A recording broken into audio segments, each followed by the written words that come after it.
جو گناہوں سے بچنے کی کوشش کرتے ہیں لیکن ان سے پھر بھی گناہ ہو جاتے ہیں. وآخرون اعترفوا بذنوبهم خلطوا عملا صالحا وآخر سیئا. اللہ نے ایسے مسلمانوں کا بھی ذکر کیا قرآن میں کہ کچھ ایسے ہیں جو اپنے گناہوں کا اعتراف کرتے ہیں, انہوں نے اچھائیوں کو نیکیوں کے ساتھ ملایا ہوا ہے, لیکن ان کو فکر ہے کہ یہ چھوڑنے ہیں, کیونکہ ان کا اصل ہدف کیا ہے؟ آخرت.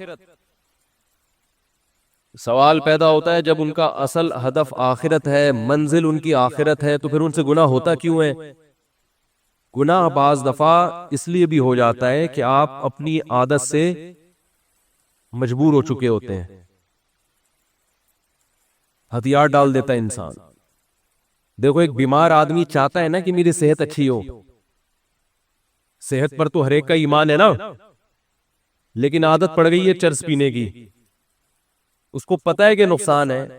ہیروئن پینے کی عادت پڑ گئی, وہ دیکھ رہا ہے کہ میرے ساتھ میرے دوست جتنے بیٹھتے تھے ہیروئن پی پی کے سارے اس دنیا سے بولو چلے گئے, تو اب اگلا نمبر اس کو پتا ہوتا ہے میرا ہے, لیکن پھر بھی پی رہا ہے. کیوں پیتا ہے؟ اس لیے کہ جب نشہ چڑھتا ہے تو اس کے لیے اپنے آپ کو برداشت کرنا, روکنا بہت مشکل, اتنا کانفیڈنس نہیں ہوتا اس میں, اتنی قوت برداشت نہیں ہوتی. تو اس طرح کے جو گناہگار ہیں یہ صرف چرسی اور ہیروئنچیوں میں نہیں ملیں گے آپ کو, یہ ان لوگوں میں بھی ملیں گے جو مادی نشہ نہیں کرتے, کیونکہ نشہ صرف چرس اور ہیروئن کا نہیں ہوتا, بہت ساری چیزوں کی عادت پڑ جاتی ہے. یہ جو جہیز کی لعنت ہے نا, نشہ ہی تو ہے. کلچر کو نشہ ہو گیا اس کا. کلچر نے من حیث الکلچر یہ سٹا لگانا, جہیز کا سٹا لگانا شروع کر دیا ہے. لہذا اب کہیں شادی میں جہیز نہ ہو تو پورے خاندان کو ایسا لگ رہا ہوتا ہے جیسے کسی چرسی کو چرس نہیں ملی, ہیروئنچی کو ہیروئن نہیں ملی, تو پورے خاندان کو ایسا عجیب سا فیل ہو رہا ہوتا ہے کہ یار یہ کیا ہو رہا ہے, کس قسم کی شادی ہو رہی ہے. یہ بھی نشہ ہے, چڑھ گیا دماغ پہ. اور بھی بہت سے نشہ ہے, آپ نے جو قسم نہ توڑنے کی قسم اٹھائی ہوئی ہے وہ بھی ایک نشہ ہے نا. نہیں جاؤں گا, بس اب اشاروں میں بات چلے گی. خواتین بیان سنتی ہیں, وہ سارا مجمع بھاگ گیا ہمارا, یہاں آتی تھی 2-4 رہ گئی ہیں, بس 2-4 خواتین رہ گئی, باقی ساری بھاگ گئی. تو من حیث القوم بھی کچھ عادتیں پختہ ہو جاتی ہیں, وہ پھر قوم کی باڈی کی ریکوائرمنٹ بن جاتی ہیں. یعنی قوم من حیث القوم یہ چاہ رہی ہوتی ہے بس یہ تو ہونا چاہیے. بعض قبائلی علاقوں میں یہ دستور ہے کہ ذرا سا بیگم پہ شک ہوا, ٹھا گولی سے اس کو اڑا دیا. ایک صاحب مجھے بتا رہے تھے کسی قبیلے کا واقعہ, کسی خاتون کو کسی آدمی کے ساتھ دیکھا, جان سے مار دیا. میں نے کہا یہ تو صحیح نہیں ہے, ثبوت کیا ہے کہ اس نے بدکاری کی نہیں کی. تو وہ کہنے لگے بھائی ہماری رسم ہے, ہمارے ایسا ہوتا ہے. اب وہ رسم چھڑوا نہیں سکتا کوئی بھی ان سے, قومی رسم بن چکی ہے. یعنی اب آپ چھڑوانے کی کوشش کرو, آپ دنیا چھوڑ دو گے, رسم نہیں چھوٹے گی الا ماشاء اللہ. تو ایسے ہی باڈی کو بھی کچھ چیزوں کی عادت پڑ جاتی ہے. فحش فلمیں دیکھنے کی عادت پڑ جاتی ہے نوجوانوں کو, اور اپنی خواہشات کو حرام طریقے سے پورے کرنے کی عادت پڑ جاتی ہے. گالیاں دینے کی عادت پڑ جاتی ہے, بات بات پہ زبان پہ کیا آ رہی ہے؟ گالی آ رہی ہے. گٹکوں کی عادت پڑ جاتی ہے, پتہ ہے نقصان دہ. دیکھو جو اسلام آپ کو دن میں درجنوں دفعہ مسواک کرنے کا حکم دے رہا ہو, وہ گٹکا آپ کے منہ میں برداشت کرے گا جو وہ مذہب؟ نبی صلی اللہ علیہ وسلم صبح اٹھتے ہی مسواک, ہر نماز میں مسواک, اتنا دانتوں کو صاف رکھ رہے ہیں. تو چلو آپ مسواک نہیں کرتے, اسلام کے حکم کو چھوڑ دیا, یہ برش نہیں کرتے, دانت صاف نہیں کرتے, اسلام کے حکم کو چھوڑ دیا, حکم کے اپوزٹ تو نہ چلو نا. آپ نے تو حکم چھوڑا بھی کہ دانت صاف نہیں کر رہے, اوپر سے گندا کرنے کا پورا انتظام. اور گندا بھی ایسا نہیں کہ چلو کوئی روٹیوں یا گوشت پھنسا ہوا ہے, گند گٹکے کے مریضوں کے آپ منہ دیکھا کرو اپنی ذمہ داری پہ. ایسا نہ ہو آپ کہیں کہ مصعب آپ نے مشورہ دیا تو ہم دیکھ رہے ہیں. کیسا گند معذرت کے ساتھ کوئی گٹکے کی مریض بیٹھے ہوئے ہیں بھائی، معذرت جی نہیں، وہ کہیں گے ہم اپنے خلاف تھوڑی سننے کے لیے آئے ہیں، احتیاطاً۔ تو کس قدر گند بھرا ہوا ہوتا ہے منہ کے اندر، تو یہ اسلام برداشت کرے گا اس گندگی کو جو آپ کو بار بار السواک والتعطر من سنن الانبیاء، رسول اللہ صلی اللہ علیہ وسلم نے فرمایا مسواک یعنی دانتوں کو صاف رکھنا اور خوشبو کا استعمال یہ پیغمبروں کی سنت ہے۔ سارے پیغمبروں میں یہ چیز کامن تھی، آدم علیہ السلام سے لے کے محمد صلی اللہ علیہ وسلم تک جتنے پیغمبر آئے ہیں سب کے دانت چمکتے تھے، ہر وقت صاف رہتے تھے، اور سب کی جسم سے خوشبو آتی تھی۔ گٹکے والا اس پیغمبروں کی ان سنتوں کے بالکل اپوزٹ چلتا ہے کہ نہیں چلتا؟ بالکل الٹا چل رہا ہے وہ، لیکن آپ بولو نہیں چھوٹے گا بھئی، عادت پڑ گئی ہے، نماز چھوڑنے کی عادت پڑ گئی ہے۔ ہمارے ایک دوست تھے، ہم جہاں رہا کرتے تھے نا، تو نماز پڑھنے کے لیے ہم جب مسجد میں آتے تو ہمارے ایک دوست تھے، ان کی ہمیشہ فجر میں ایک رکعت نکلتی تھی، ہمیشہ۔ ہم ان سے کہتے تھے یار چلو کبھی ہو گیا، روزانہ ہی آپ کی ایک رکعت نکلی ہوئی ہوتی ہے۔ انہوں نے کہا کیا کروں یار، میں بس جب بھی پہنچتا ہوں یہ ہوتا ہے وہ ہوتا ہے، وہ یہ ہو جاتا ہے وہ ہو جاتا ہے، اور کچھ نہ کچھ ہو ہی جاتا ہے۔ ہم نے کہا چلو نماز جب 5 منٹ آگے ہوگی تو آپ کو مزید 5 منٹ کا ٹائم مل جائے گا، مزید 5 منٹ کا ٹائم مل جائے گا۔ تو چلو ابھی گرمیوں میں نماز ذرا جلدی ہو رہی ہے تو رات کو دیر سے سوتے ہوگے، صبح اٹھتے اٹھتے کوئی مسئلہ ہوتا ہوگا، تعویل کرتا ہے نا انسان، دوسرے کے بارے میں تو اچھی تعویل ہی کرنی چاہیے نا، اپنے بارے میں انسان بدگمان ہو، دوسرے کے بارے میں اچھا گمان رکھتا، تو ہم اچھا گمان رکھتے تھے، ہم ان سے کہتے تھے کوئی بات نہیں۔ اب نماز جب 5 10 15 منٹ آگے ہوگی تو اب آپ کو ٹائم زیادہ مل جائے گا، 5 منٹ بھی آگے ہو گئی تو ایک رکعت تو مل جائے گی نا مزید۔ لیکن ہم دیکھتے تھے نماز 5 منٹ آگے، وہ بھی 5 منٹ آگے اسی حساب سے، نماز 20 منٹ آگے تو وہ بھی 20 منٹ آگے، اور میرا خیال ہے 15 سال میں نے ان کو اسی حالت میں دیکھا ہے، ہمیشہ ایک رکعت ان کی نکل رہی ہے۔ یہ بھی نشہ ہے، چرس اور ہیروئن کی طرح، ٹائم پہ نہ پہنچنے کا نشہ۔ چلو غنیمت ہے پڑھ رہے تھے، یہ بھی بڑی بات ہے، لیکن میں ان سے کہتا تھا جب جو نہیں پڑھ رہا اس پر تو اعتراض نہیں ہوتا، اس لیے کہ وہ تو سست ہے، ایک نمبر کا نا، کاہل ہے، اسے تو پڑھنی نہیں ہے، لیکن آپ نے قربانی تو دے دی نا، نیند قربان ہو گئی، وضو کر لیا، مسجد کی طرف آ گئے، سردی گرمی کا خیال نہیں کیا، تو جب یہ اتنی ٹینشن لینی ہے ہی تو یار 5 منٹ پہلے آ جاؤ۔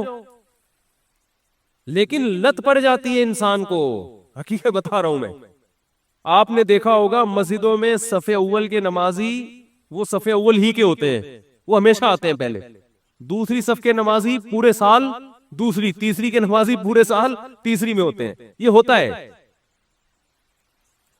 تو زیادہ تر جو گناہ ہوتے ہیں یا جو برائیاں معاشرے میں پھیلی ہوئی ہیں، ان لوگوں کی جو آخرت پر ایمان بھی رکھتے ہیں، آخرت کو بنانا بھی چاہتے ہیں، ان کے زیادہ تر مسائل یہ ہیں کہ ان کو کسی نہ کسی برائی کی لت پڑ چکی ہوتی ہے، عادت پڑ چکی ہوتی ہے، اور وہ اس کو چھوڑنے میں سیریس نہیں ہوتے، اور وہ بس ایک گزر کرتے یار ہمیں کیا ہو گئی ہے، عادت ہو گئی ہے، ہم سے نہیں چھوٹتی۔ جس کو جماعت چھوڑنے کی عادت ہو جائے وہ جماعت سے نہیں پڑھتا، جس کو نمازیں قضا کرنے کی عادت ہو جائے اس کے لیے نماز پڑھنا وبال جان ہے، کہ کیسے پڑھے، اٹھے کیسے۔ ہمارے حضرت مفتی رشید احمد صاحب کی خانقاہ میں ایک صاحب آئے، پہلے تو لوگ بزرگوں کے پاس جا کے اپنی اصلاح کرواتے تھے، ان سے فجر میں اٹھا نہیں جاتا تھا، اور تھے بھی ڈاکٹر۔ حضرت کو خط لکھا کہ مجھ سے نہیں اٹھا جاتا، میری نیند بہت گہری ہے، کچھ بھی ہو جائے میں نہیں اٹھ سکتا فجر میں۔ تو آگئے خانقاہ میں، حضرت نے فرمایا ٹھیک ہے سو جائیں آپ، صبح دیکھتے ہیں۔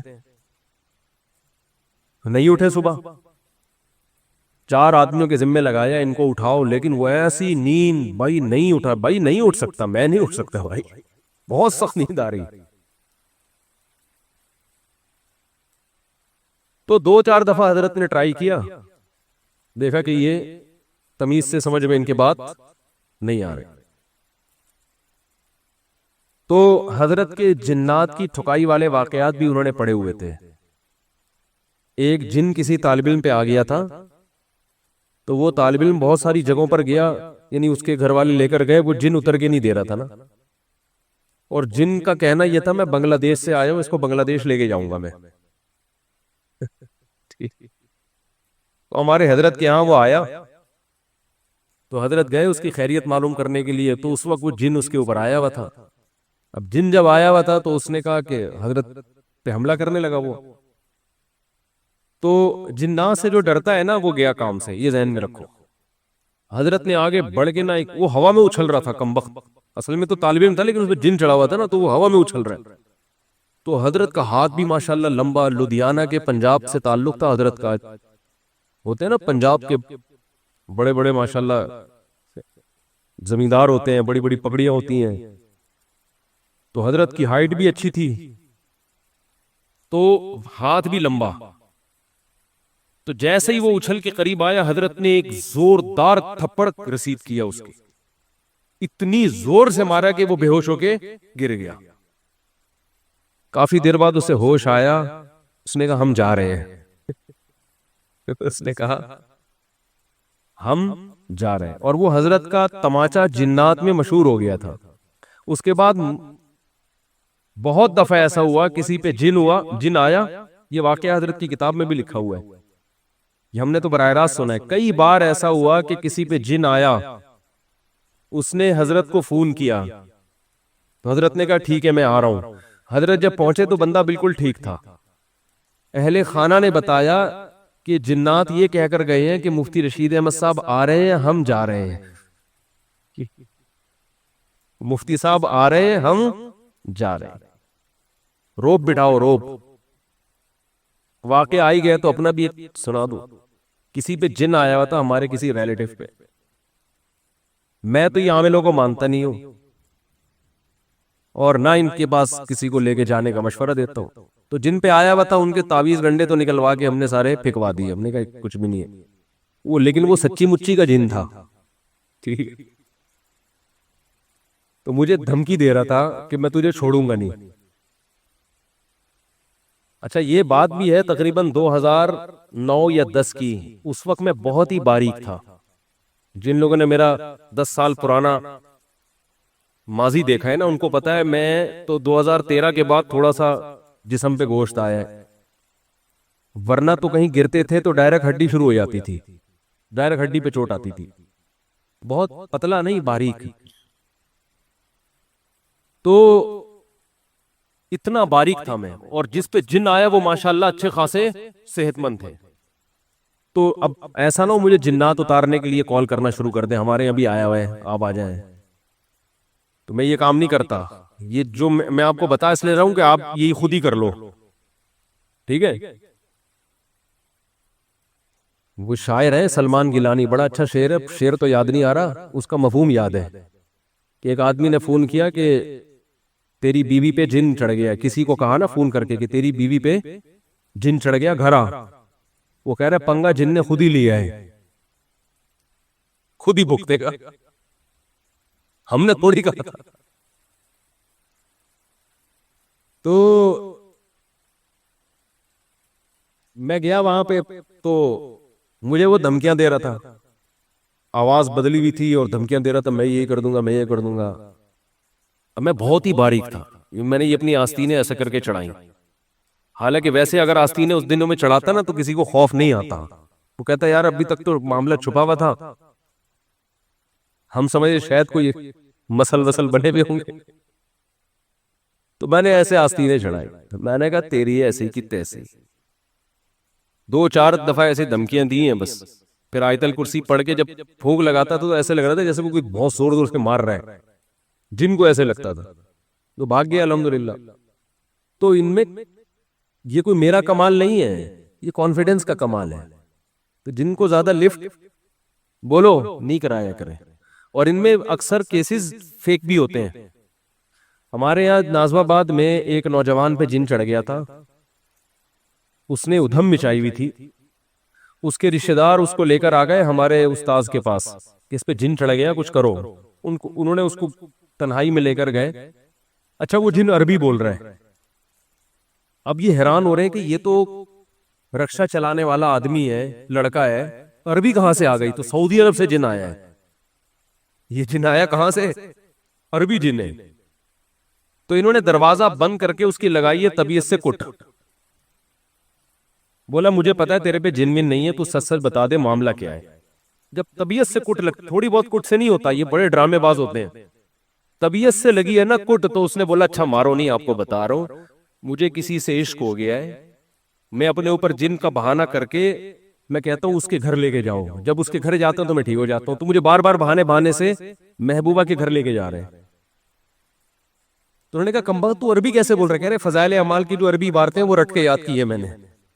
ٹھیک ہے، فضائل اعمال سے جو عربی عبارتیں ہیں نا وہ رٹا لگا لگا کے یاد کی ہیں، اور کچھ عربی نہیں آتی۔ ہاں، تو مفتی رشید احمد صاحب رحمۃ اللہ علیہ کا وہ تماشا مشہور تھا، تو حضرت نے کچھ لوگوں کو ان کے ذمے لگایا کہ اٹھیں، جب نہیں اٹھے نا وہ، تو حضرت نے ان کو بتایا کہ ان سے کہو کہ میں آ رہا ہوں، اور پھر میں وہی تماچا لگاؤں گا جو ادھر لگایا تھا۔ تو حضرت فرماتے ہیں جیسے ہی میں گیا نا ایک دم تمیز سے اٹھ کے بیٹھے ہوئے۔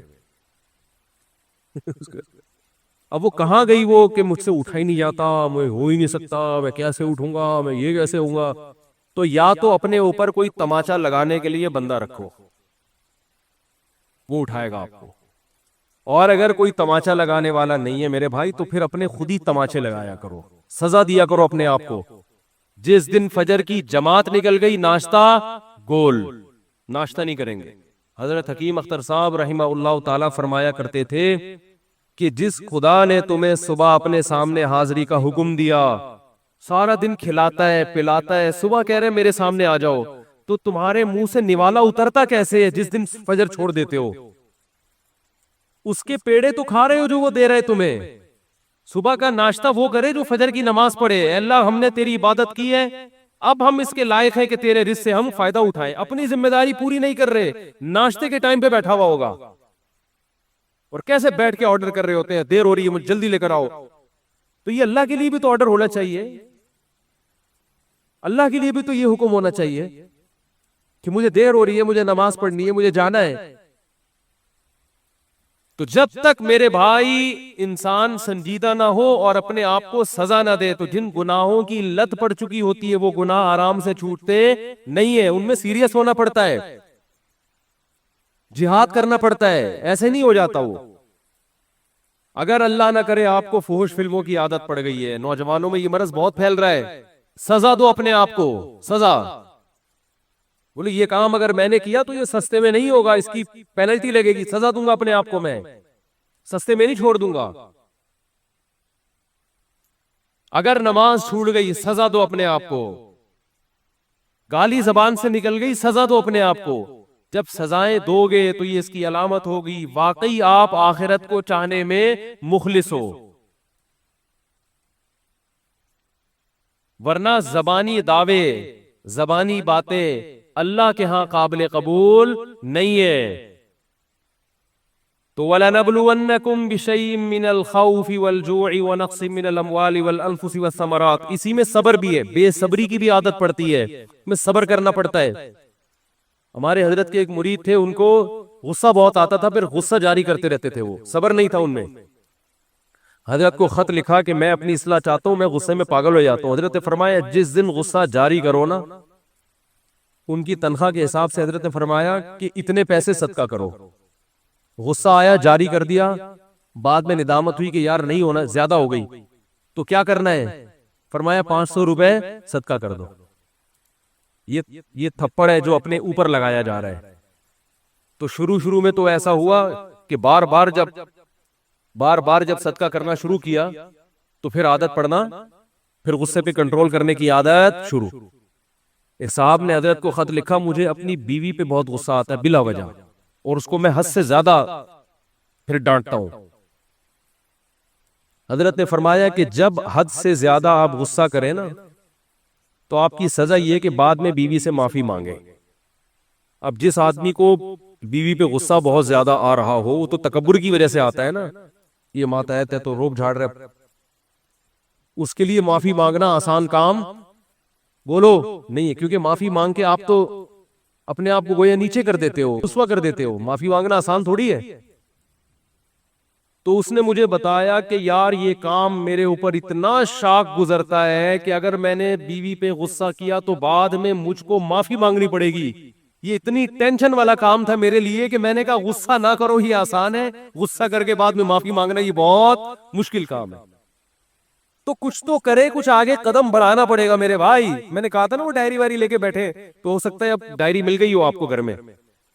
ایک ہفتہ تو میں نے کہا تھا تلاش کرنے میں لگے گا کہ اپنی خامیاں لکھیں اس ڈائری میں بیٹھ کے. بھائی بولا تھا نا، ارے کیا ہو گیا بھول بھلائیے اتوار کے بیان میں بولا تھا کہ ڈائری لے کے بیٹھے. اس میں ہمارے جو استاذ ہیں نا جن سے میں نے پڑھا ہے 92 میں ان کا میں نے پہلا بیان سنا تھا. وہ بیان یہی تھا کہ اگر آپ آخرت چاہتے ہو نا تو ایک ڈائری لے کے اس پہ اپنی خامیاں لکھ دو. سب سے پہلے آپ کو پتا تو چلے میرے اندر یہ برائیاں ہیں.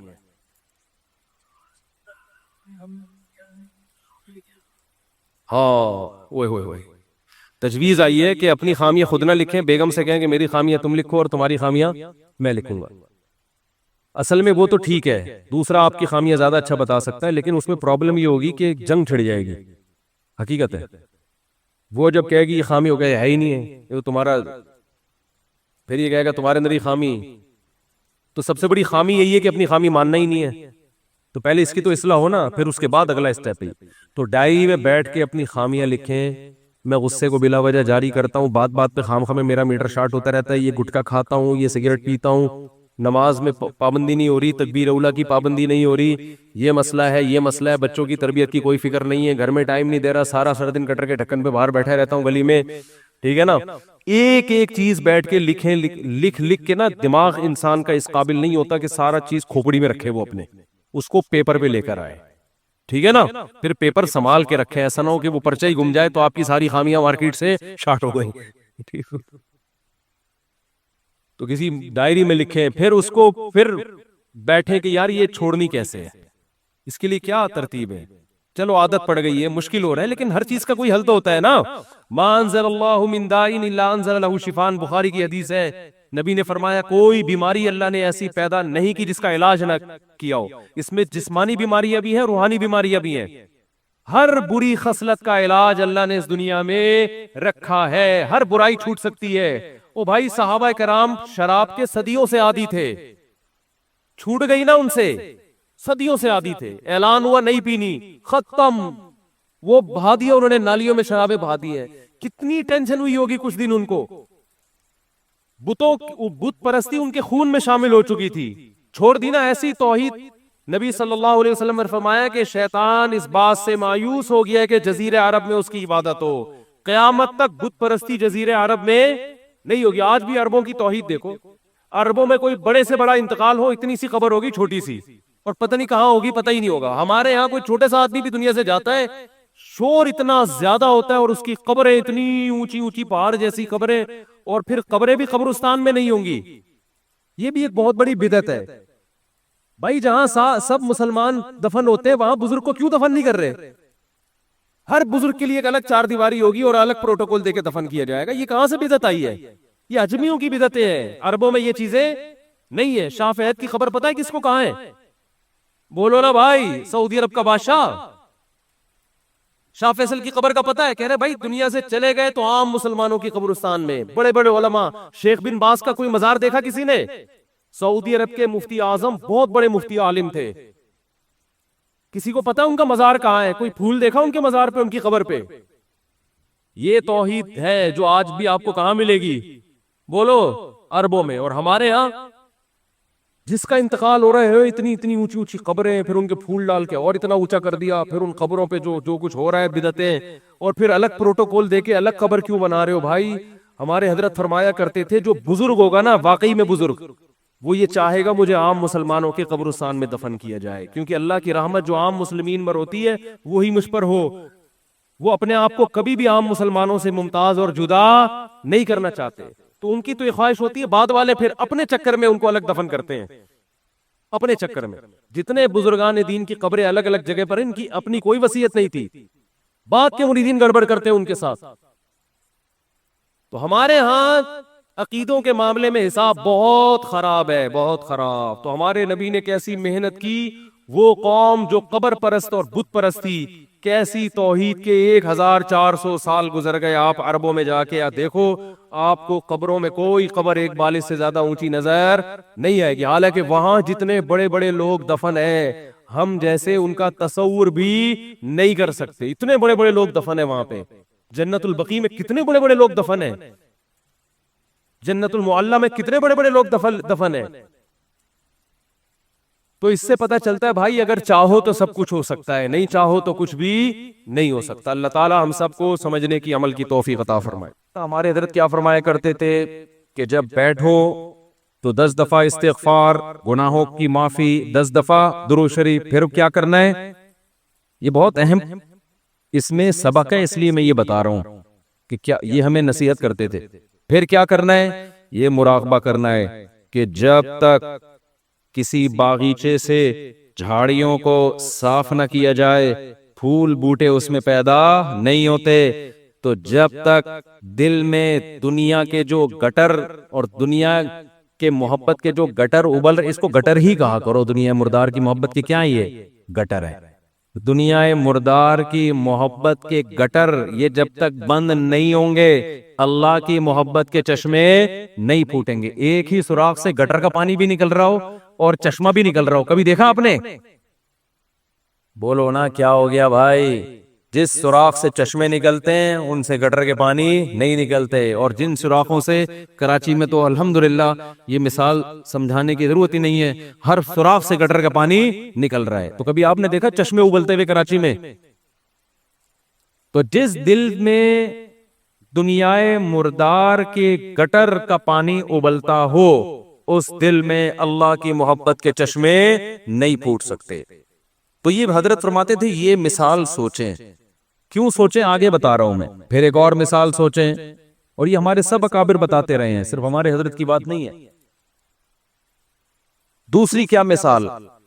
کہ جب سفید کپڑوں کو نیل لگایا جاتا ہے اس میں چمک پیدا کرنے کے لیے، تو پہلے میل کچیل کو صاف کیا جاتا ہے. ڈائریکٹ نیل نہیں لگا دیا جاتا ورنہ عجیب سا لگے گا. پہلے اس کا میل اتارا جاتا ہے، اس کے بعد اس میں برائٹنس پیدا کرنے کے لیے، اٹریکشن پیدا کرنے کے لیے، اس گند اور میل کچیل کو دور کرنے کے بعد پھر اس کو نیل کے پانی میں ڈبویا جاتا ہے. پھر کیسا اجلا اجلا اور چمکتا ہوا نظر آتا ہے وہ. تو جب تک دل میں اللہ کے غیر کی محبت کا گند صاف نہیں ہوگا، اللہ کی محبت کے نیل سے دل چمکدار نہیں ہوگا. یہاں تک کھوپڑی شریف میں بات آ گئی ہوگی میرا خیال ہے.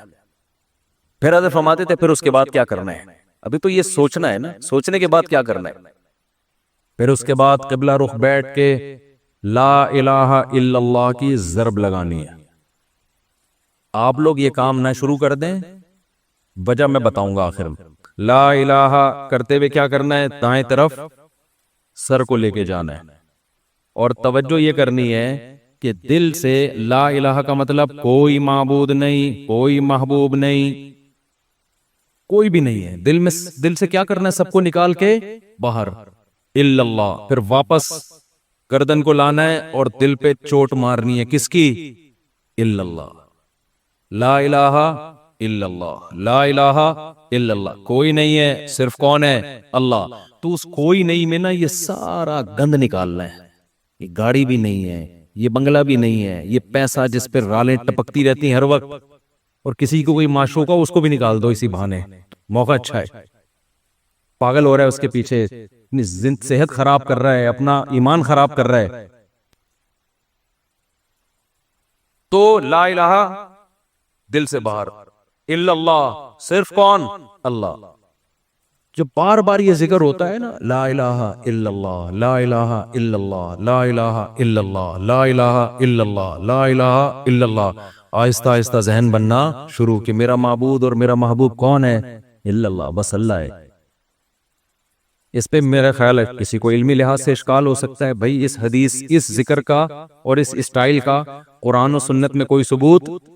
اس ذکر کا تو ہے لا الہ الا اللہ کا، اس اسٹائل کا تو کوئی ثبوت نہیں ہے. تو خوب سمجھ لیں کہ بطور علاج جب کوئی چیز کی جاتی ہے نا، اس کو تصوف میں شغل کہا جاتا ہے. ایک ہوتا ہے ذکر، ایک ہوتا ہے شغل. تو جو بطور علاج کے جو چیز کی جاتی ہے، مائنڈ بنانے کے لیے کی جاتی ہے، اس کے لیے ثبوت کی ضرورت نہیں ہوتی. اس کے لیے ثبوت کی ضرورت نہیں ہوتی. اس کو سنت اگر کوئی سمجھے گا تو پھر کیا ہے؟ پھر یہ بدعت عمل ہے بھائی. قرآن و سنت سے اس انداز کا کوئی ثبوت نہیں ہے. لیکن ایک چیز تجربے سے ثابت ہو جائے کہ اس کا فائدہ ہو رہا ہے، اور فائدہ ہو کے وہ چیز حاصل ہو رہی ہے جو اللہ چاہتا ہے، تو پھر اس کے لیے ثبوت کی ضرورت نہیں ہے. ہاں اگر یہ اجتماعی سطح پہ لوگوں کو بلا بلا کے یہ سیٹ اپ شروع ہو جائے نا، تو پھر یہ بدعت کا ذریعہ ہونے کی وجہ سے کیا ہوگا؟ پھر ناجائز ہو. تو آپ یہ کام نہ کریں، کوئی بدعت نہ بن جائے نہیں. لیکن ایک کام آپ لازمی کر لیں، جو میں نے اتنا لمبا چوڑا آپ کو یہ پورا طریقہ بتایا نا، آپ یہ نہ کریں یوں گردنیں. بعض لوگوں کے فرما بھی ٹیڑھا ہو جاتا ہے اس سے، یوں کرنے کے بعد پھر اٹھ ہی نہیں پا رہے نا، وہ ایسے ہی ہو گیا. تو یہ کام نہ کریں، بدعت کا کوئی ذریعہ نہ بن جائے. جب تک کسی شیخ سے باقاعدہ اصلاحی تعلق نہ ہو اور اس کی ہدایات اور رہنمائی نہ ہو، خود سے یہ کام نہ کریں. ایسی چیزوں سے بدعتیں پھر پھیلتی ہیں سوسائٹی میں. تو آپ نے کیا کرنا ہے؟ اللہ سے تعلق بحال کرنا ہے نا، تو اس کے لیے میں طریقے بتا رہا ہوں. روزانہ صبح اور شام میں لا الہ الا اللہ کے ذکر کا معمول بنانا ہے. 10 دفعہ کم سے. دیکھو تبلیغ والے تسبیح بتاتے ہیں، تیسرا کلمہ 100 دفعہ، 100 دفعہ استغفار، 100 دفعہ درود شریف، صبح بھی اور شام بھی. اصل تو یہ ہے، کیونکہ تیسرے کلمے لا الہ الا اللہ خود بخود آ گیا ہے. میں اس سے بھی آسان پیکج بتا رہا ہوں. اصل تو وہ ہے جو تبلیغ والے بتاتے ہیں. میں کیا بتا رہا ہوں اس سے بھی، کہ یار وہ نہیں ہوتا تو لا الہ الا اللہ بیچ میں سے نکال لو نا، اسی کا وظیفہ پڑھ لو، اسی کو پابندی سے پڑھ لو. تو جتنے یہاں مرد اور خواتین آج بیان سننے کے لیے آئے ہیں، آج سے عزم کریں کہ ہم نے روزانہ کم سے کم 100 مرتبہ صبح اور 100 مرتبہ شام لا الہ الا اللہ کا ورد کرنا ہے. اچھا، ذکر میں اصل یہ ہے کہ آہستہ آواز سے کیا جائے. جہرن ذکر کو شریعت نے پسند نہیں کیا، لیکن اگر دل لگانے کے لیے معنی اور مفہوم کا تصور دماغ میں بٹھانے کے لیے کوئی ہلکی آواز سے جہر کر لیتا ہے، ہلکی آواز سے، بہت شور شرابہ نہ ہو، تو اس میں بھی کوئی حرج نہیں ہے. تو آپ نے کیا کرنا ہے؟ یہ 2 مثالیں صبح سوچنی ہے. صبح کے وقت کر لیں اور شام کے وقت کر لیں. بیٹھیں قبلہ رخ ہو کے، 10 دفعہ استغفار اپنے گناہوں کو یاد کر کے، 10 دفعہ درود شریف پڑھ لیا. اس کے بعد ہلکی آواز میں لا الہ، مزے لے کے ذکر کرنا ہے، ترخانہ نہیں ہے. 100 دفعہ نہیں ہو رہا نا، 50 دفعہ کر لو. وہ کام جو تھوڑا ہو پابندی کے ساتھ ہو، اللہ کو زیادہ محبوب ہے اس کام سے جو بہت زیادہ ہو لیکن اس کی پابندی نہ ہو. تو کیا کرنا ہے؟ ہلکی آواز سے لا الہ الا اللہ، لا الہ الا اللہ. اور تصور کوئی نہیں ہے. لا الہ کا مطلب اللہ قرآن میں کہتے ہیں افرأیت من اتخذ الہہ ہواہ، تم نے ایسے لوگ دیکھے جن کا معبود ان کی خواہشات ہیں، خواہشات کو اپنا خدا بنایا ہوا ہے. تو لا الہ میں آپ نے کیا تصور؟ میری خواہشات میرا خدا نہیں ہے. جس کے دل میں بھی، وہ ہر آدمی کو پتا ہے مجھے کس سے زیادہ عشق چڑھا ہوا ہے آج کل. گاڑی سے زیادہ ہے، بنگلے سے زیادہ ہے، بحریہ ٹاؤن سے زیادہ ہے. یہ کس سے ہے؟ جو گھسا ہوا ہے نا دل کے اندر. کسی کو کسی چیز سے ہوتا ہے، کسی کوئی. یہ جو عاشق ہوتے ہیں نا، جن کو حرام عشق ہو جاتے ہیں، ان کو کہا جاتا ہے اس محبوبہ کا تصور کر کے دماغ سے نکالو جو حرام عشق ہے. سمجھتے ہو کہ نہیں سمجھتے؟ تو آج سے یہ وعدہ کرتے ہیں کہ نہیں کرتے؟ 10 دفعہ استغفار، 10 دفعہ درود شریف. پھر یہ مثال بھی سوچنی ہے کہ جب تک جھاڑیاں صاف نہ کی جائیں، پھول بوٹے اس کھیتی میں پیدا نہیں ہوتے. تو میں نے بھی جب تک یہ گند اپنے دل سے نہیں نکالوں گا نا، اس وقت اللہ کی محبت کے چشمے نہیں پھوٹیں گے. اسی نیت سے کہتا ہوں لا الہ کوئی نہیں ہے الا اللہ. صرف کون ہے؟ خدا کی قسم لا الہ الا اللہ اگر آپ نے چند مہینے کر لیا، اتنا فائدہ ہوگا کہ آپ کی زندگی تبدیل ہو جائے گی. اور جتنے نفسیاتی ڈاکٹر جو آپ کو مختلف قسم کی ڈپریشنوں کے علاج بتا رہے ہیں نا، سارے فیل ہیں اس کے سامنے. لیکن شیطان کرنے نہیں دیتا کام. 2 دن کریں گے صوفی بن کے بیٹھ جائیں گے، اس کے بعد اب یہ تو ایسی تو کچھ فائدہ تو ہو نہیں رہا. چھوڑو یار، اللہ کا نام لینے کی توفیق تو مل رہی ہے نا، فائدے کو مت دیکھو. یہ نہیں دیکھنا کہ فائدہ ہو رہا ہے کہ نہیں ہو، بس نام بھی اللہ کا لینے کی توفیق مل گئی تو یہ فائدہ بھی بہت ہے لیکن ہوگا فائدہ انشاءاللہ. ایک کام یہ کرنا ہے پوری زندگی پابندی کے ساتھ. اور اگر کسی سے بیٹھا نہیں جاتا، بعض لوگ ایسے ہیں کہ ان کے اسپرنگ لگے ہوئے ہیں، وہ ایک جگہ بیٹھے نہیں سکتے. جہاں بیٹھیں گے اسپرنگ ان کو اٹھا کے دوسری جگہ لے جائے گا، وہاں بیٹھیں گے اسپرنگ اٹھا کے ان کو تیسری جگہ لے جائے گا. وہ بیٹھ ہی نہیں سکتے. تو چلتے پھرتے کر لو یار. جس طرح آپ کا دل لگ رہا ہے، آپ کا دماغ معنی اور مفہوم کی طرف جا رہا ہے، اس طرح کر لو. سمجھتے ہو کہ نہیں سمجھتے؟ نہیں بیٹھا جا رہا، چلتے ہوئے کر لو، ڈرائیونگ کے دوران کر لو، لیکن ترجمہ اور مفہوم سوچ کے یہ ذکر کرنا ہے. سمجھتے ہو؟ دوسرا کام، اللہ سے تعلق بحال کرنے کے لیے روزانہ ایک ٹائم دعا مانگنے کا معمول بناؤ. اللہ سے گڑ گڑا کے دعا مانگا کرو، دل لگے یا نہ لگے. باتیں کرنا سیکھو. لوگ کہتے ہیں ہمارے پاس الفاظ ہی نہیں ہوتے دعا کے. آ جائیں گے آہستہ آہستہ، جب کرتے رہو گے نا الفاظ بھی اللہ سکھا دے. آدم علیہ السلام نے جب توبہ کی ہے، قرآن سے پتہ چلتا ہے ان کے پاس الفاظ نہیں تھے کہ اللہ سے کیسے توبہ کروں میں. پریشان تھے، توبہ کے الفاظ نہیں تھے. قرآن کہتا ہے فَتَلَقَّى آدَمُ مِن رَبِّهِ، رب نے آدم کو سکھائے الفاظ کہ یہ الفاظ سے دعا مانگو. تو جب آپ اللہ کے سامنے گڑ گڑاؤ گے تو انشاءاللہ اللہ آپ کو الفاظ بھی سکھاتا رہے گا. دعا ہی میں ایک اور کام کرو. ایک کتاب آتی ہے مناجات مقبولہ. کیا نام ہے کتاب کا؟ مولانا اشرف علی تھانوی رحمہ اللہ تعالی نے قرآن اور سنت میں صحیح احادیث میں جتنی دعائیں ہیں ان تمام دعاؤں کو ایک چھوٹے سے کتابچے میں جمع کر لیا ہے. یہاں تک بات کلیئر ہو گئی؟ پھر کیا کیا ہے؟ اب ساری دعائیں روزانہ مانگنا تو بڑا مشکل ہے، تو بہت ساری دعائیں ہیں. تو انہوں نے ان ساری دعاؤں کو 7 حصوں میں ہفتے کے 7 دنوں میں ڈیوائیڈ کر دیا ہے. اس سے وہ پڑھنا کیا ہو گئی ہیں؟ آسان. پھر لکھ دیا ہے ہفتے کی دعائیں، اتوار کی دعائیں، پیر کی دعائیں، منگل کی دعائیں، بدھ کی دعائیں، جمعرات کی دعائیں، جمعے کی دعائیں. تو جہاں جمعے کی دعا سٹاپ ہو رہی ہے وہیں سٹاپ کر دو، کیونکہ اب جو مناجات مقبولہ مل رہی ہے اس میں پھر لوگوں نے اپنی غریبیاں بھی بہت آگے لگا دی ہیں. تو آپ نے یہاں میرا خیال ہے میں نے ساتھیوں سے کہا تھا رکھوائیں مناجات مقبولہ. جو کوئی بزنس نہیں ہے، پتا چلا مفتی صاحب منجن بیچنے، اپنی کتابیں بیچ بغیر پروفٹ کے یہاں میرا خیال ہے مل جائیں گے. بے تو میں نے بولا تھا سب کے لیے لے کر آؤ. بس یہ تو اللہ ان سب کو ہدایت دے. کل سے میں چیخ رہا ہوں کہ لوگ زیادہ ہوں گے، مناجات مقبولہ بہت زیادہ تعداد میں ہونی چاہیے تاکہ سب لوگ خریدیں. جی چلیں، آپ یہاں 150 ہوں گے اعتکاف والوں کے لیے، لیکن کسی کو فری پھوکٹ میں نہیں دینا ہے. فری والا کام ہمیشہ اس کا کوئی فائدہ نہیں ہوتا، پیسے خرچ کر کے لینی ہے، وہ کوئی پروفٹ نہیں ہے. باقی لوگ بنوری ٹاؤن سے بھی ملتی ہے، ہر جگہ سے مل جاتی ہے، ٹھیک ہے نا. وہ کتاب خواتین بھی رکھیں، مرد حضرات بھی گھر میں رکھیں. اس سے فائدہ کیا ہوگا؟ ویسے الگ سے بھی دعا ہاتھ اٹھا کے اخپل طریقے سے مانگے، رٹے رٹے الفاظ نہ، آپ کے اپنے الفاظ ہوں. اور دوسرا اس دعا کو بھی روزانہ پڑھنے کا معمول بنائے. اس سے فائدہ کیا ہوگا؟ اس میں قرآن و سنت کی جتنی دعائیں، پیغمبروں کی دعائیں ہیں، اللہ نے جو دعائیں ہمیں خود سکھائی ہیں، وہ ساری ایک ہفتے میں آپ مانگ لو گے. تو یہ کوئی کم فضیلت ہے؟ بہت بڑی فضیلت ہے. اور پھر ایک اور خاندانی فائدہ ہوگا.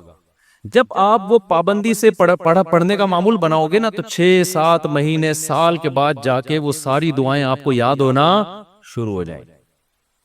ایک وقت آئے گا آپ کے سینے میں دعاؤں کا بہت بڑا ذخیرہ ہوگا. تو معمول بناؤ گے کہ نہیں بناؤ گے؟ وہ مناجات مقبولہ خریدیں. اس کا یہ مطلب نہیں کہ الگ سے دعائیں نہیں، وہ الگ سے مانگنی ہے. کتنے کام ہو گئے؟ 3 کام. چوتھا کام دعا، وہ تو میں پہلے بتا چکا ہوں، یہ تیسرے کام میں آ گیا. چوتھا کام آپ نے کیا کرنا ہے؟ روزانہ کم سے کم 1 پارے کی تلاوت کرنی ہے. موبائل سے جان چھوٹے گی نا. لوگ کہتے ہیں پھر بھائی سارا دن موبائل میں رگے رہتے ہیں، تو موبائل نہیں ہو تو کیا کریں؟ تو یہ کام کریں گے تو پھر تھوڑا بہت موبائل کے لیے وقت بھی آپ کو مل جائے گا. تو پہلے اپنے آپ کو اچھے کام میں بزی تو کریں نا. تو کیا کرنا ہے؟ روزانہ 1 پارہ قرآن کی تلاوت. اگر آپ اٹک اٹک کے پڑھتے ہیں، 1 پارہ پڑھنا بہت مشکل ہے، تو ٹائم کر لیں آپ کہ میں روزانہ آدھا گھنٹہ قرآن مجید کی تلاوت کروں گا. یہ بھی مشکل لگ رہا ہے تو زیادہ فنٹر بننے کی ضرورت نہیں ہے. آپ کہیں 25 منٹ کروں گا، یہ بھی مشکل لگ رہا ہے تو کوئی بات نہیں 20 منٹ پہ لے آئیں، یہ بھی مشکل لگ رہا ہے 15 منٹ پہ لے آئیں، یہ بھی مشکل لگ رہا ہے آپ بنا صرف 10 منٹ میں تلاوت کروں گا، کوئی ٹینشن کی زیادہ کے چکر میں نہ پڑیں۔ شیطان کیا کہتا ہے، تو بہت نیک آدمی، یہ 10 منٹ سے کیا ہوتا ہے، سارا مسئلہ یہاں سے خراب ہوتا ہے، آپ 10 منٹ بیٹھ جاؤ قرآن لے کے۔ وہ 10 منٹ جو پابندی کے ساتھ ہو، اس 2-3 گھنٹے کی تلاوت سے بہتر ہے جس میں 2 دن بہت بڑا ولی اللہ بنا ہوا ہے، اس کے بعد مارکیٹ سے شارٹ ہو گیا۔ آئی بات سمجھ میں؟ تو روزانہ کیا کرنا ہے، تلاوت کا معمول بنانا ہے۔ کتنے کام ہو گئے؟ 4۔ 5واں کام کیا کرنا ہے آپ نے؟ دیکھو قرآن میں تہجد کی اتنی زیادہ فضیلت اللہ نے بیان کی ہے نا کہ ایسا لگتا ہے کہ جو جنت میں جائیں گے وہ تہجد تو پڑھتے ہی ہوں گے لازمی، یعنی قرآن سے ایسا لگتا ہے، کہیں بھی ایسا نہیں ہے کہ جنتیوں کی صفت بیان کی اور تہجد کا اس میں تذکرہ نہ ہو۔ تو ہمت کر کے نا رات کو 2 سے 4 رکعتیں کم از کم پڑھنے کا معمول بنا لو، اور اس 4 اور جو دعا کرو گے نا وہ اسی 4 رکعتوں کے بعد، وہ جو ایک معمول میں نے بتایا نا دعا کا، کیونکہ سب سے زیادہ قبولیت کا وقت کون سا ہے؟ رات کا آخری سے۔ تو ہماری خواتین کو بھی ان چیزوں کا اہتمام کرنا چاہیے اور ہمارے مردوں کو بھی۔ آپ دیکھنا انشاءاللہ زندگی میں آہستہ آہستہ زبردست تبدیلی آنا شروع ہوگی، سکون آنا شروع ہوگا گھروں میں، اطمینان ایک دم سے نہیں ہو جاتا سب کچھ، تھوڑا سا اللہ سے کنیکشن بحال ہونا شروع ہوگا۔ اور یہ تو ہے، یعنی یہ فرائض واجبات کے بعد کی بات کر رہا ہوں، اور دوسرا جو اللہ کے مخلوق کے حقوق ہیں ان میں سب سے بڑا حق یہ ہے کہ مخلوق پہ پیسہ خرچ کیا جائے۔ انگریزوں والے اخلاق سے کچھ بھی حاصل نہیں ہوتا، لوگ تعریفیں کر دیتے ہیں بہت اچھے، گورا کیا کرتا ہے، مسکراتا بہت ہے، وہ کبھی غصہ نہیں آئے گا اس کے، اچھی بات ہے، یہ کوئی بری چیز نہیں ہے، روکڑا نہیں گلتا اس کی جیب سے۔ بات آ رہی ہے سمجھ میں؟ ابے بھائی بس یہ کہہ کے بیان ختم کر رہا ہوں، گورا پتہ ہے کیا ہے، بہت اچھا ہے۔ کیوں؟ جب آپ سے ملے گا نائس ٹو میٹ یو، آپ سے مل کے مجھے خوشی ہوئی، جب بات کریں گے مسکرا کے، اچھی بات ہے، حدیث میں آتا ہے مسکرا کے بات کرنا صدقہ ہے، کبھی کسی سے لڑیں گے نہیں اور بڑے تمیز سے سب کچھ، روکڑا نہیں نکلتا گورے کی جیب سے۔ آپ جو دیکھ رہے ہیں بل گیٹس وغیرہ بہت زیادہ پیسہ ان کے پاس ہے، تو یہ جو کر رہے ہوتے ہیں نا یہ ان کے چونی اٹھنی ہوتی ہے، سمجھتے ہو؟ یہ جو اتنا ٹرسٹ میں دے رہے ہوتے ہیں یہ ان کی چونی اٹھنی ہے۔ تو اٹھنی نئی جنریشن کو تو اٹھنی کا مطلب ہی نہیں پتا کیا ہوتی ہے۔ نئی جنریشن جو ہے نا کچھ دنوں میں کہے گی کہ ہمارے ابا نا، ابے تو غریب آدمی، صرف 5,000 کا نوٹ تجھے جیب خرچی میں ملتا ہے، تجھے شرم نہیں آتی؟ یہ 5,000 کی یہ ویلیو ہونے والی ہے ابھی تھوڑے دنوں میں۔ تو خیر اللہ تعالیٰ نے ہمیں حکم دیا ہے وَفِي أَمْوَالِهِمْ حَقٌّ لِلسَّائِلِ وَالْمَحْرُومِ، ان کے مالوں میں جو ضرورت مند لوگ ہیں ان کا حق ہے۔ ایسے صدقات و خیرات کیا کرو جیسے گورا ٹائم پہ ٹیکس دیتا ہے، ان کے یہاں ٹیکس کی بڑی ویلیو ہے، اچھا شہری ہے، ٹیکس میں ڈنڈی نہیں مارتا۔ ہم ٹیکس بھی دیں گے لیکن ہم اپنے رشتہ داروں پہ، غریبوں پہ، ضرورت مندوں پہ ایسے تجوریوں کا منہ کھولیں گے کہ گویا یہ اللہ کی طرف سے ہم پہ ٹیکس ہے۔ کنجوسی ختم کرو معاشرے میں، زکوٰۃ دیتے ہوئے جان نکل رہی ہے، حالانکہ کتنی تھوڑی سی زکوٰۃ ہے یار، کتنی تھوڑی سی زکوٰۃ ہے، بیٹیوں کے نام ہو رہا ہے زیور تاکہ زکوٰۃ نہ دینی پڑے، خوشی خوشی دو یار، سال میں ایک دفعہ ایک اسلام کا رکن ادا کرنے کا موقع مل رہا ہے، اسے بڑھا کے دیا کرو۔ 2.5% ہے، ہم 5% دیں گے جی، غریبی اللہ بھی تو ہمیں ضرورت سے زیادہ دے رہا ہے کہ نہیں دے رہا؟ جتنا اللہ کے ذمے ہمارا رزق ہے وہ تو 2 روٹی ہے، صبح اور ایک شام، اور بالکل فٹ فاٹ رہتا ہے، لیکن اللہ پراٹھے بھی کھلا رہا ہے۔ اللہ ہم تختوں پہ بھی سو سکتے ہیں لیکن اللہ نے سونے کے لیے ہمیں کیا دیے ہوئے ہیں؟ گدے دیے ہوئے ہیں۔ ہر چیز ہمیں اللہ نے، ایک جوڑا ہمارا گزارے کے لیے کافی ہے جو سطر کو ڈھانپ لے، لیکن پیٹیاں کھولو پوٹلوں کے پوٹلے نکل کے گریں گے نیچے۔ تو میرے بھائی اللہ کیا ہمیں ترسا ترسا کے دیتا ہے؟ ہماری ضرورت سے کئی گنا زیادہ۔ تو جب اللہ ہم سے مانگتا ہے تو ہمیں بھی چاہیے اللہ کے لیے اپنے ہاتھ کو کھلا رکھیں۔ تو جتنے خواتین یہاں بیٹھی بیان سن رہی ہیں، جتنے مرد، ہر مہینے معمول بنائے کچھ نہ کچھ اماؤنٹ پابندی سے صدقہ کریں گے، اور اپنے بچوں کو سکھائیں گے۔ بچوں کو پتہ ہے آج کل کیا سکھایا جا رہا ہے؟ بیٹا پیسہ، پیسہ جو ہے نا اس پہ کبھی کمپرومائز نہیں کرنا۔ ہر وقت ان کے سامنے دولت کی باتیں، پیسے کی باتیں، دولت کی باتیں، پیسے کی باتیں، بزنس کی باتیں، لہذا جس بچے کو جاب نہ ملے وہ کھمبے سے لٹک کے مرتا ہے پھر وہ. بچے کو توکل کی باتیں کرو, بیٹا پیسہ ویسا کچھ نہیں ہوتا, ٹھیک ہے اللہ نے ہمیں بہت دیا لیکن یہ سب کچھ نہیں ہے, اصل عمل ہے. اصل کیا ہے؟ عمل ہے. قارون جب اپنے خزانوں کے ساتھ نکلا تو غریبوں نے کہا پیسہ ہی سب کچھ ہے. اہل علم نے کیا کہا؟ بھائی یہ کچھ بھی نہیں ہے, اصل عمل ہے. یہ اہل علم نے کہا نا, قرآن میں کئی بار بتا چکا. تو اپنے بچوں کو سکھاؤ بیٹا پیسے کسی کی دولت دے کے رالے مت ٹپکانا. اصل کیا ہے؟ عمل ہے. صدقہ خیرات, یہ پیسے والا اگر صدقہ خیرات کرتا ہے تو بہت اچھا, نہیں کرتا تو بیٹا یہ پیسہ وبال جان ہے. تو بچپن سے ان کو عیدیاں دیا کرو, تو ان کو بولا کرو کہ کچھ صدقہ کرو اس میں سے. ہمارے حضرت تو فرمایا کرتے تھے جب فقیر کو پیسہ دینا ہو نا, بچے کے ہاتھ سے دلواؤ, تم دے کر آؤ جا کے, تاکہ اس کو پیسہ دینے کی عادت پڑے. اپنے بچوں کے سامنے اپنی بہنوں پہ خرچ کیا کرو, اپنے رشتہ داروں پہ خرچ کیا کرو, تاکہ ان کو بھی بڑے ہو کر عادت پڑے کہ ہم نے بھی کیا کرنا ہے, اپنے بہن بھائیوں پہ خرچ کرنا ہے. ابا مر رہا ہوتا ہے, وصیت کر رہا ہوتا ہے میری بیٹیوں کا خیال کرنا, اگلا بول رہا تھا تو نے کون سا اپنی بہنوں کا خیال کیا کبھی زندگی میں؟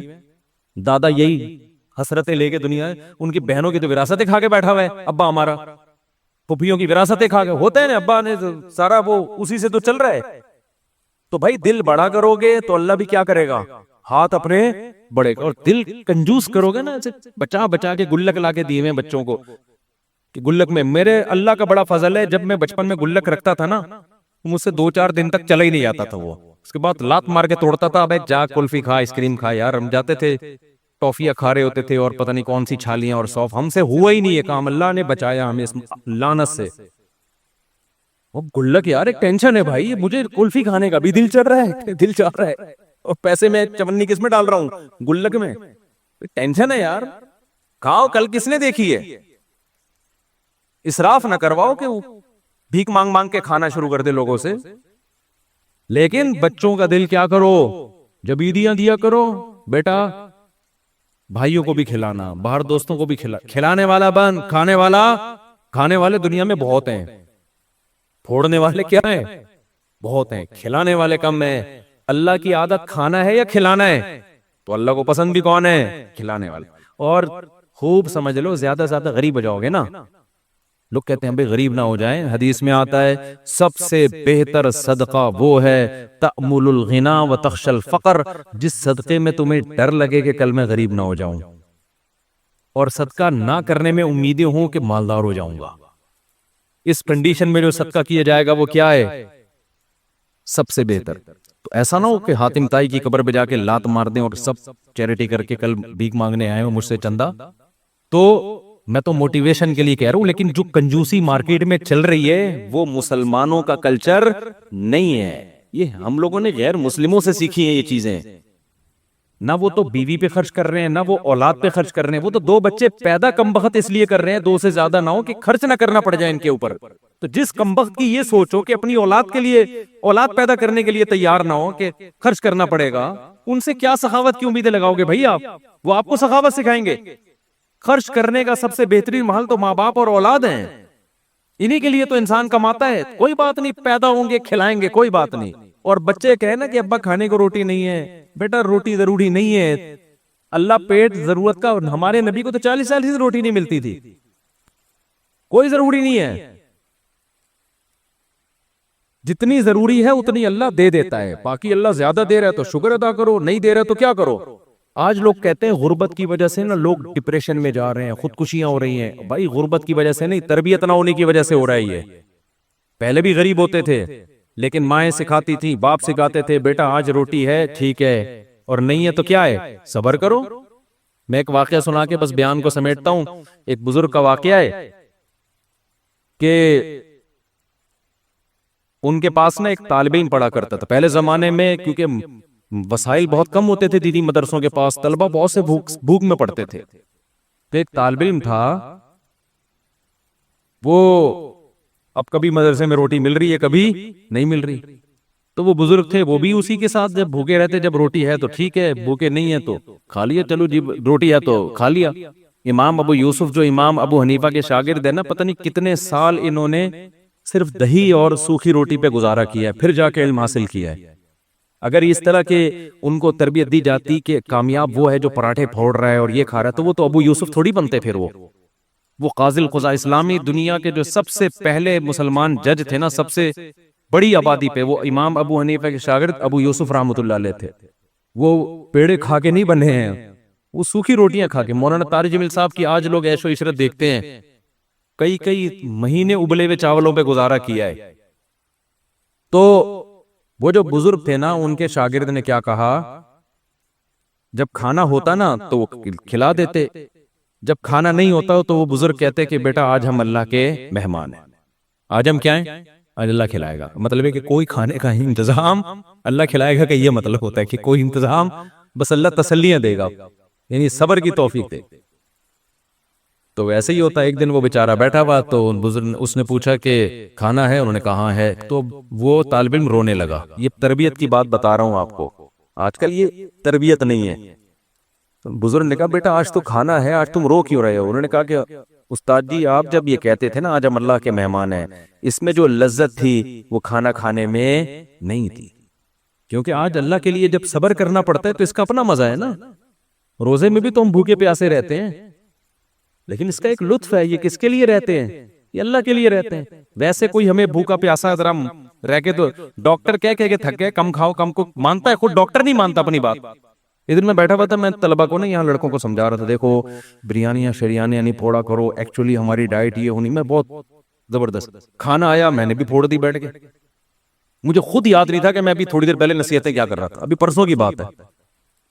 تو یہ مجھے کہنے لگے آپ تو سمجھا رہے تھے یہ کھاؤ، میں نے کہا بے بھائی اس تقریر کو الگ رکھ، کھانے کے بعد دوبارہ ہم اس پہ ڈسکس کریں، ابھی بھوک لگ رہی ہے پھوڑنے دے۔ تو بھائی جو سمجھا رہا ہوتا ہے وہ بھی پھوڑتا ہے، ڈاکٹر خود پھوڑ رہے ہوتے ہیں، لیکن کیسے اللہ کے کہنے پر یار اللہ ہمیں توفیق دیتا ہے، پورا مہینہ کھانا پینا ایسا جام ہوتا ہے، ایک قطرہ حلق میں پانی کا نہیں اترتا، یہ خدا کے حکم کے بغیر ممکن نہیں ہے۔ تو اس کا اپنا ایک سکون ہے، ایک لذت ہے اس میں، اور ٹینشن تھوڑی اتنی انسان پال سکتا ہے، یہ اس میں ایک خاص لذت ہے کہ کس کے لیے یہ اللہ کے لیے ہے۔